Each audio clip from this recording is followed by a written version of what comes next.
Бул Куршапай өкмөтүндөгү жалгыз бой энелер үчүн курулуп жаткан социалдык шаарча. Ар бири 4 пәтерден турган 25 үй кышка калбай бүткөрүлүп, 100 үй бүлөнү турак жай менен камсыздамакчы. Социалдык шаарча 3 гектар жерге курулуп жатат. Жалпы 25 үй төшүп, анын айланасы бүт тосулуп чыкмакчы. Мындан сырткары көчөлөргө асфальт төшөлүп, ар бир көчөгө моундай тосмолор орнотулуп чыкмакчы. Ар бир батир 3 бөлмөлүү болуп, 40 чарчы метрден турат. Ар бирине таза суу киргизилип, ажатканасы менен мончосу да өз-өзүнчө каралган. Батирлердин баары окшош салынып, ээлерине жашай турган абалда эмеректери менен бирге тапшырылмакчы. Кирип жашай турган шартта туалети да коюлат, ваннасы коюлат, отопительный система коюлат бүт. Бул жерде болсо холодильниги коюлат, газ плитасы коюлат, посудомойкасы коюлат, шкафтары. Бул спальный уктоочу бөлмөлөрүндө болсо 2ден 4 спальный коюлат.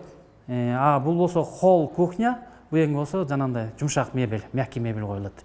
Азырынча социалдык шаарчадагы батирлер кимдерге берилиши так чечиле элек. Жергиликтүү бийлик 132 жалгыз бой аялдын тизмесин инвесторлорго тапшырган. Эми алар шарттарына ылайык келген муктаж үй бүлөлөрдү тандап, батирлердин ачкычтарын тапшырат. Жесир аялдар, 18 жашка чейинки балдары бар. Жанагы жашоо турак жайга муктаж болгон аялдарга берилгени курулуп жатат бул үйлөрчү. Инвесторлордун өкүлдөрүнө тизмесин жөнөткөнбүз. Алар өздөрү комиссия түзүп, биз менен биргеликте болобу же кандай болот, азыр мындай толук чечилип мындай кабарыбыз жок. Ошолордун немеси менен анан комиссия түзүлүп туруп, тиги бул жерге жашоочуларды тандалып, андан кийин ордер береби же кандай берет, анан киргизишет экен да.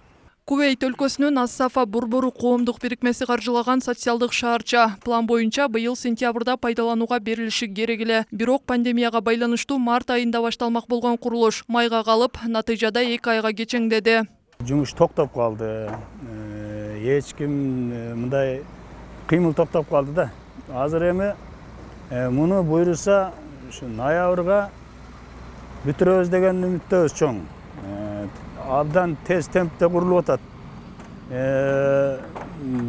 Пандемиядан кийин баштаганына деле мына 1 айча эле болду. Эмесинчи. Эми чоң үмүттөбүз, кышка калтырбайбыз, бүтүп кетебиз деген үмүттөбүз да. Батирлер жер бөлүп берген Куршапай өкмөтүндөгү үй бүлөлөргө гана эмес, жакынкы Кароол, Кызыл Октябрь айыл аймагындагы жалгыз бой аялдарга да берилет. Назгүл Акунова, Нургазы Жалалдин уулу, ТМЖ жаңылыктары.